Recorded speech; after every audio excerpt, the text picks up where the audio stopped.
Hi there, this is Chris from MoneyHub, and this video looks at the ultimate guide to buying a used car in New Zealand.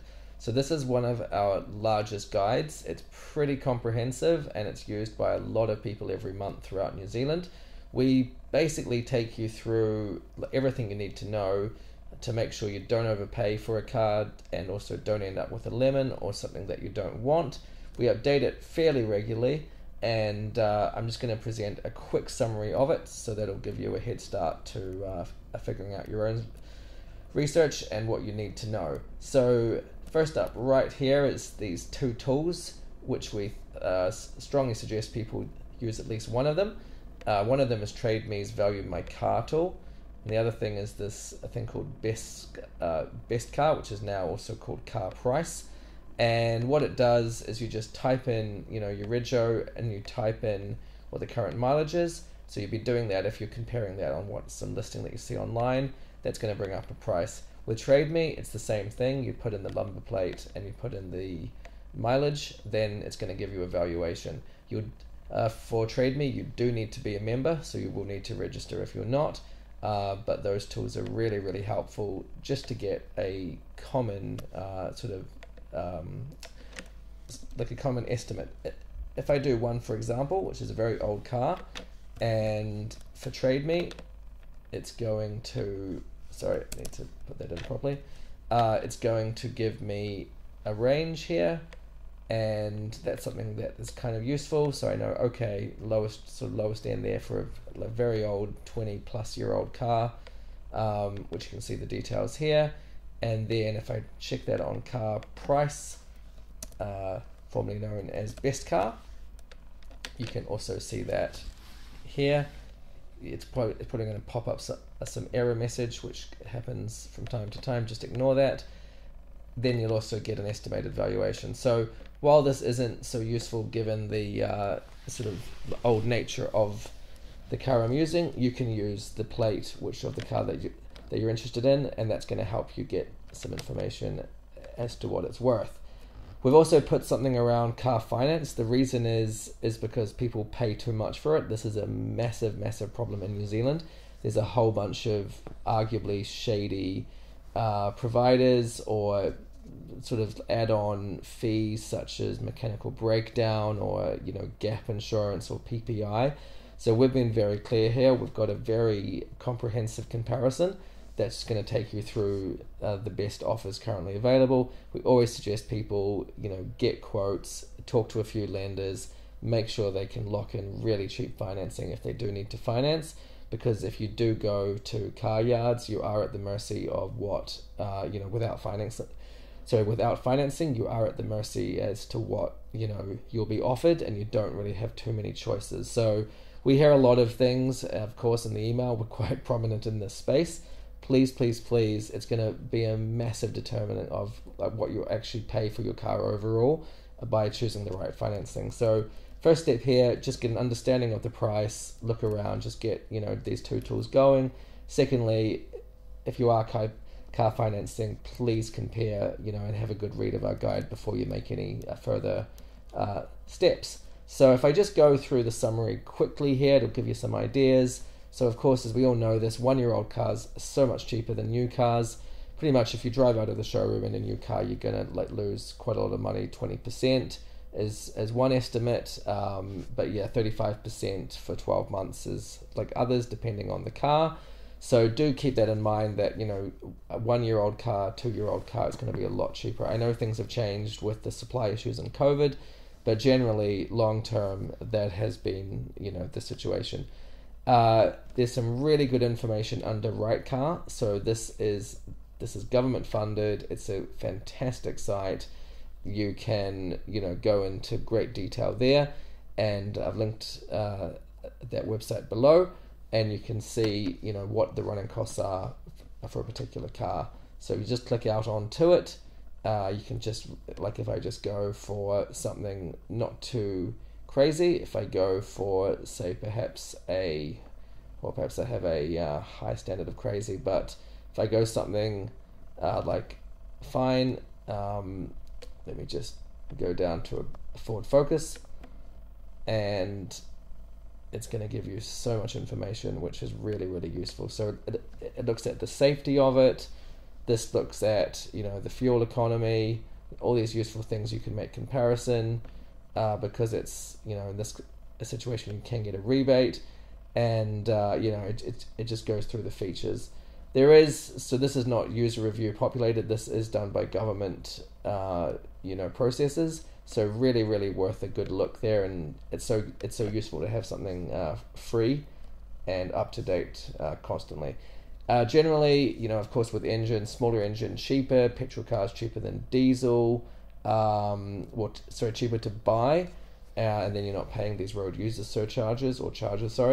Manual gears much cheaper than automatics. That is largely true. There are exceptions to that. And then hybrid cars, electric cars, with the subsidy, that has helped bring down the price, but also it's worth noting that, they do cost a little bit more up front, like for like. Car insurance cost, this is a huge issue if you're buying a new car, if you're buying a used car. So please compare before you do buy, because there is a massive amount of variance in the market. We see it all the time. We're always pricing and we're always comparing. $20, $30 a month difference, that adds up $300, $400 per year for the same cover. So do please look and make sure you compare. Best time to buy a car, we always think it's kind of mid-March, June, September and December, when dealers and people, if you are buying a second-hand car at the lots, they just want to get the cars out of there. Monday, Tuesday, of course, quieter, worth going, rather than like it's a weekend where everybody's out mulling around. You're just going to get like a better, probably a better experience. And then, looking at the checklist as to why do I actually want this car? What's the purpose of it? Where am I going to park it? And, am I going to be driving it locally? Am I going to be driving it cross country? Whatever. Do I want petrol, diesel, electric? So these are kind of considerations when you are looking for a used car, that I know it seems quite obvious because you're probably at this point now where I just want to get one, but some of those sort of background questions help really sort of orientate where you'll be going. And then what should you do with your existing car if you have one? So you can trade it in. That is a common process, and people just can't be bothered to sell it on Trade Me. Have a whole bunch of people message them, meet up with them, take it for a test drive. Can you be bothered? What's it worth? It's those kind of things. So selling to a dealer, that is really a strong option for many people. Selling it privately, you can pay to list it, then you've got to do it yourself. But it is, as we say, it's the scheduling everything to get it off your hands that takes a lot of time. So something to consider there, and then also the costs of the new car. So the upfront cost, you're just going to have to pay for it up front, as that could either be from savings or it could also be from financing. So making sure that your financing is as cheap as possible, as I previously said, but also looking at the ongoing costs, and that's everything from warrants to insurance, parking fees if you drive it into work and need to sort of park long term, or not so long term, but for the week. And so, we really sort of suggest people look at these 4 sites for car reviews. There's the AA, which is very, very useful. That's New Zealand, and the same with Driven, and the same with Autocar. And then you've got the international Top Gear sort of portfolio, or catalogue of cars there. And then, so your ongoing costs, we've just listed them here, and these are not to be minimized. Owning a car in New Zealand is incredibly expensive.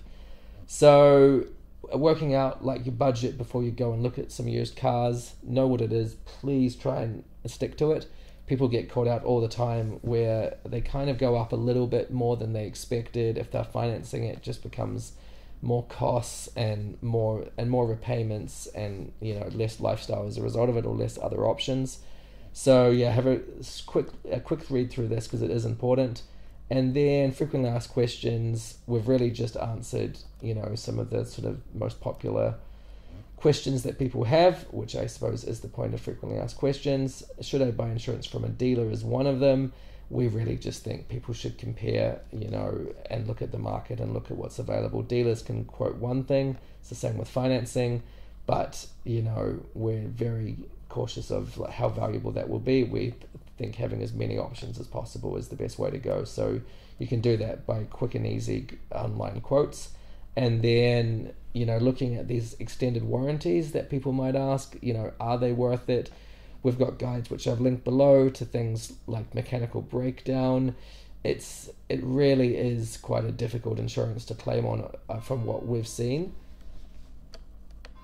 So we've also got very specific information with regards to car condition and test drives. So I'm not going to sort of read this all out because it's really, really specific, but I do suggest you have a good read of this. And it's sort of around assessing the car condition, what you need to know about, making sure that you're not buying a lemon just from the exterior of it all, checking a few things. And then also the test driving, that's really, really valuable. So constantly we're updating this just to make sure that everybody's got the best information. And so do have a read. And then also looking at buying from dealers, what you need to know and how that's different to buying, say, from Trade Me or buying from a private seller. So this, of course, relates to the protection that you'll get under the Consumer Guarantees Act and also warranties. So, and also looking at the AA appraised sort of process there and what that means. So please have a read through this. We have said, well, how do I find a dealer that's not dodgy per se? There are lists that help you, but please read through this. I'm not going to go into it in great detail because it's just going to be, I don't want to miss anything. It's much better to, read it line by line. When it comes to paying for a car, what we've written here is basically never pay the asking price. Make sure that you properly look at the car in detail with the seller, and noticing if you can find dents in it, if you can find things which can be used then to ask for a discount or suggest, wow, on the face of it, it looks okay, but then there's this and there's that and there's this, and this is just ways to get, a much cheaper price. And then make sure that you know what the other cars or similar cars, same model, they're also selling for, and probably worth in some cases to get the valuation report from the AA. It's around $20. Something, and we have no relationship with AA, so this is just more or less a comment to make there that there is some opportunities just to get some more information for a simple one-off price. If you're spending $20 on, say, a $5,000, $10,000 car, that's probably a smart thing to do. Pushing for freebies, that's something else which people like to do if they're in like dealership. Further discounts. I wouldn't be too focused on trying to get discounts on some of these add-on policies like the PPI and the mechanical breakdown, because we argue that they're probably not that great to start with, but worth having a look at just with other discounts. And then just don't talk so much. We think if people just sort of stood there, look at the car, be pragmatic about it all, then that's a good way to sort of do things. Don't be afraid to walk away. There's no pressure. This isn't just because you drive a car or test drive a car, that doesn't mean you actually have to buy it. And always have a think about it, because it's all very easy to go down to a car yard and get excited and make an offer, but you may want to just think of it overnight or go back the next week, because that will just give you a lot more confidence in your decision making. For buying a car privately, this is a lot riskier, of course, so you're not going to get the Consumer Guarantees Act and the Fair Trading Act, and it is a situation of buyer beware. So be aware that if you do go into Trade Me and it's someone selling it from their home, then you have to take it at face value, which is of course higher risk. But at the same time, that can be cheaper. So just, you have to evaluate there. Private sale checklist, we've extensively covered this, and probably worth having a read through if you are going down this route. So I'm not going to cover it all because it is quite extensive, and as I say, I don't want to miss anything. And then so Trade Me, we're going to just talk about that if you're purchasing from TradeMe, what does TradeMe offer in terms of protection? So none is the short answer, unless the person selling the car is an actual dealer. So this is what I talk about with buying online or buying from a private seller. It's the same. I mean, it would be the same with Auto Trader. It's the same unless they're an actual registered seller. Then you are, having to take it at face value. So Japanese imports, we've covered this very extensively too. So worth a read if you are bringing in something there. And that pretty much is the summary of the guide. So if you do have any questions, please list them down below. I know it's a lot to digest, but the guide is quite popular every month with our users, and it's certainly something that we continue to expand on as people suggest other things. So if you do have any other suggestions as well, feel free to list them below, or anything you can also write into us through the contact section on the MoneyHub website. So thanks very much, and do let us know if you have any questions.